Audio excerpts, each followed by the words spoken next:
Hey, welcome to what I'm calling Redacted Nuisance. I would actually normally have called this Queer Nuisance.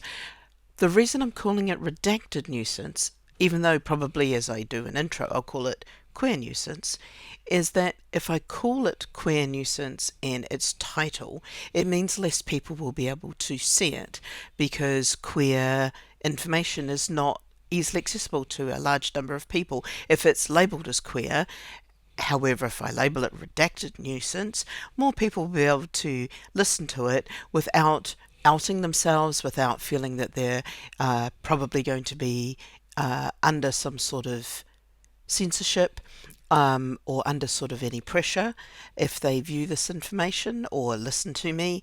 And so, therefore, welcome to Queer Nuisance, aka Redacted Nuisance. I'm Dr. J. I use they as a pronoun. I used to do a show on Trans Radio UK called Queer Nuisance, and I really enjoyed it. However, mental health and life and mental health meant that I just couldn't continue to do it. It was just a pop up, and I'd try to do it, play some music, and do some talky bits.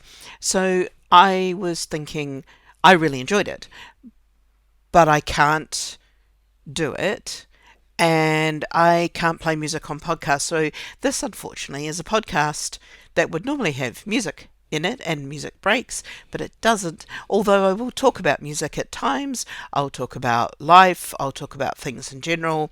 Um, and you might say, well, why do we need another podcast? Why do we need another podcast is a really good question. Well done for asking. I think we need another podcast because this is basically the mutterings of a mid 50s. Actually, I'm about to turn 56 this year, so well and truly in their mid 50s, non binary person who has a full-time job and is employed in a leadership role within a team and within a company. I'm a thought leader in a lot of ways that I do things. I'm currently trying to write a book. I'm currently trying to bring to life what is it, 17 years of photography on the queer scene. There's a whole shed load of stuff that I am doing. And then I also thought, why not do a podcast? So one of the reasons for doing this in this particular way is that it's going to be really lo-fi. It's not going to have any edit, nothing at the start, nothing at the end, no nice little bits of music or anything, simply because that would mean I have to put some effort into the editing, and I would rather just ramble at you for around 10 to 15 minutes at a time, which is generally what was within my hour of talking on Trans Radio UK, and I will just talk about stuff.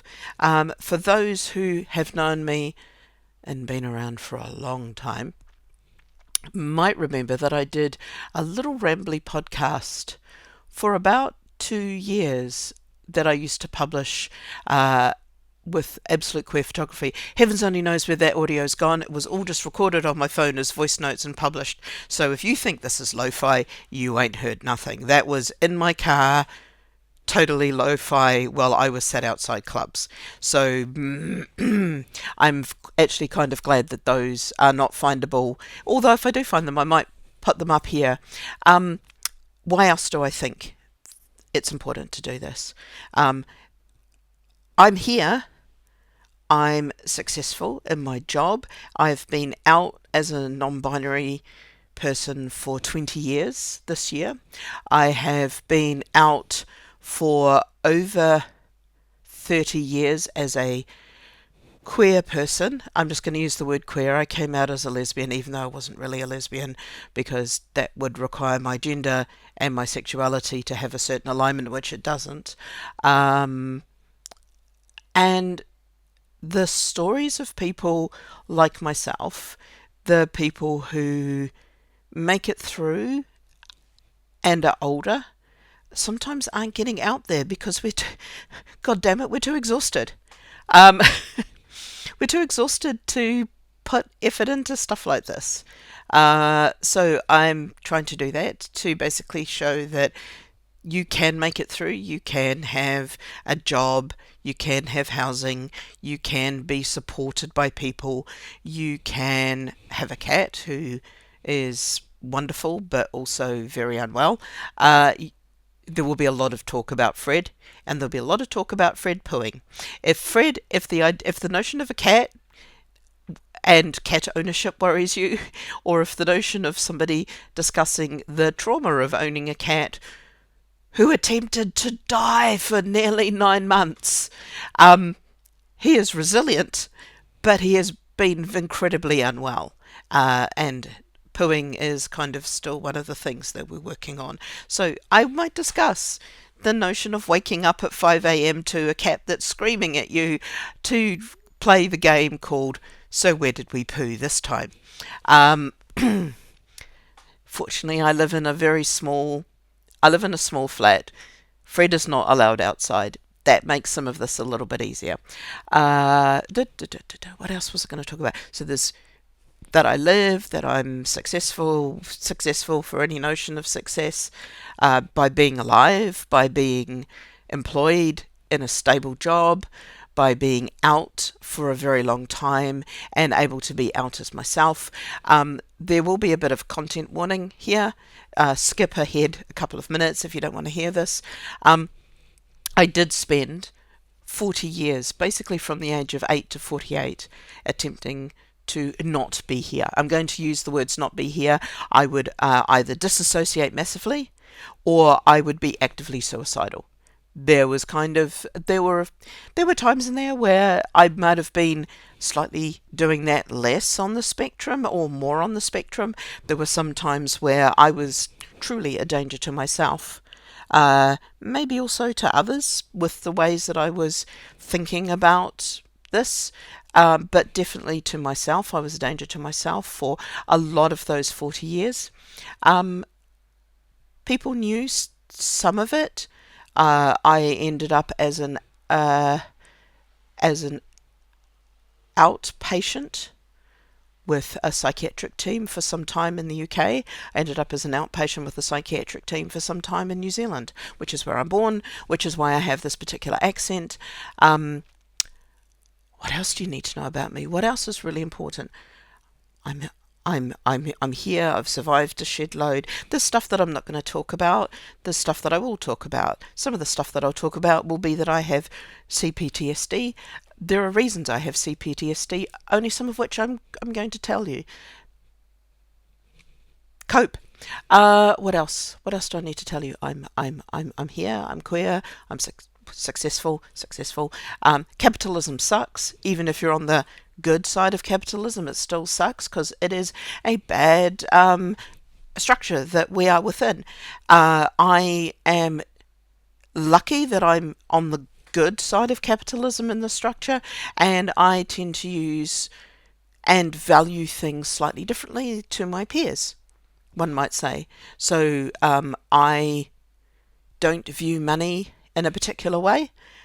One of the reasons is, so that's very quickly to explain why this will never be a podcast with adverts, and I will not ask you to do any subsidization unless I happen to lose my job. Because I am currently paid incredibly well by a company called ThoughtWorks, who employ me as a consultant. I'm a principal consultant there, which is why I say I'm successful as my job. I got to write my own job title.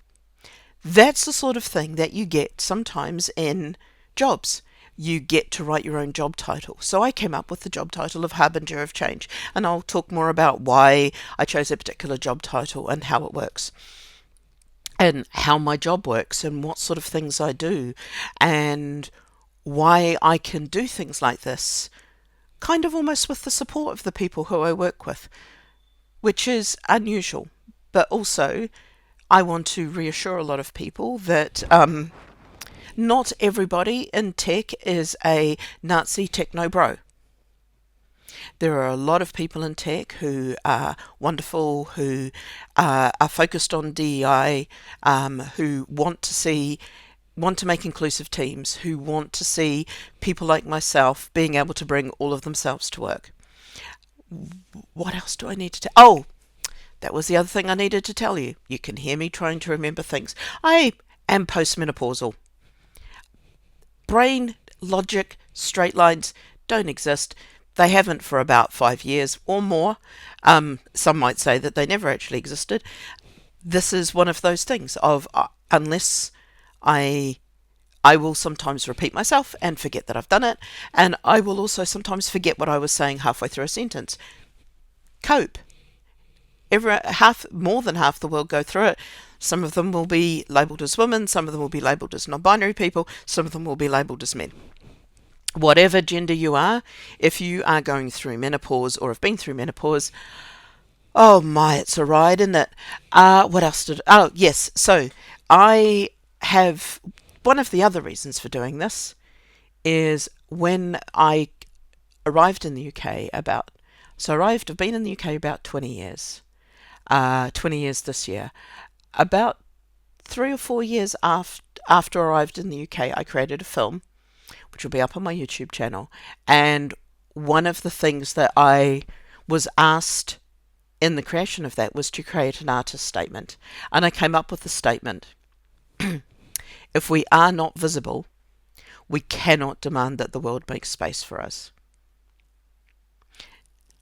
And I recognise that having the privilege to be visible, having the advantages that I've got by being white, by being seen as being middle class, by having had an education which has allowed me to jump class in a lot of ways, by having an accent that allows me to jump class, especially in the UK, also slightly in New Zealand. These advantages have allowed me and allow me to be visible. I take advantage of that, and I will be visible, because by me being visible, I can say you need to make space for people like me, and by making space for people like me, I hope to smash down the barriers that have prevented me from achieving what I want to do or getting where I want to go easily. Hopefully that made sense. So very quickly, this is going to be a weirdly unedited, slightly rambly podcast with weird breaks and lots of ums in it. Just cope with that. It's here because I feel the need to be visible, especially in this climate, because I have advantages that allow me to do so. There are other people who cannot be visible in this environment, and by being visible and forcing people to make space for people like me, hopefully that allows other people to join that space, even if they don't need to be visible to do so, because there is space made around me by being visible that people can then fill and take part in. Capitalism is a broken system, and this will never be a commercial thing, and it is called Redacted in its title, not because I'm ashamed of being queer, not because there is anything wrong with being queer, but because if I label something as being queer, there are censors out there who will make it harder for other people to find and listen to this podcast. So therefore it's going to be called Readacted Nuisance rather than Queer Nuisance. Why Queer Nuisance, you ask? And this is the final point that I will make before I run away on this first intro-y-ish kind of ramble. Why Queer Nuisance? Because I went to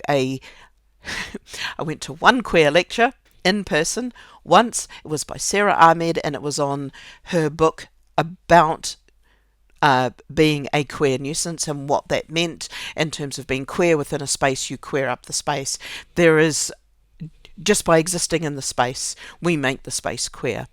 And I took that and just went, that is the best brand ever. I'm having it. Hashtag Queer Nuisance. Thank you, Sarah Ahmed. You helped create this craziness as well. And that's it. One of the big things that I always ended my Queer Nuisance radio show with was the song from Pink, I Am Here. And it's true, because I think being here is one of the strongest things that you can say. I am here, I have survived everything, I'm resilient, I've been through the worst, and I don't want anyone else to have to go through the same things I went through. I want to smash down those barriers. But also, I am here. If you want to talk, if you want to find me, if you want to say, hey, how do you get through stuff like this? And I will go, yeah, I did this. Might work for you. Your mileage may vary. But I am here to listen to your stories. I am here to say, look, it does get better. You can make it through. You will end up on the other side. You will end up with some semblance of mental health. You will end up with a job that works. You will end up with a house that allows you to live. You can live in a space. You can be in a space where you can live, where you can be yourself, and I am here. That is one of the most powerful things. And if somebody in your life says, I am here, they are saying, I am here for you. I am here and I will help you get through this thing. Get through this thing called life. So that's it. I'm going to just post this up, not doing any editing, not even listening to it back. Yeah, wild, eh? It's called The Least Effort Podcast That I Can Do. Enjoy.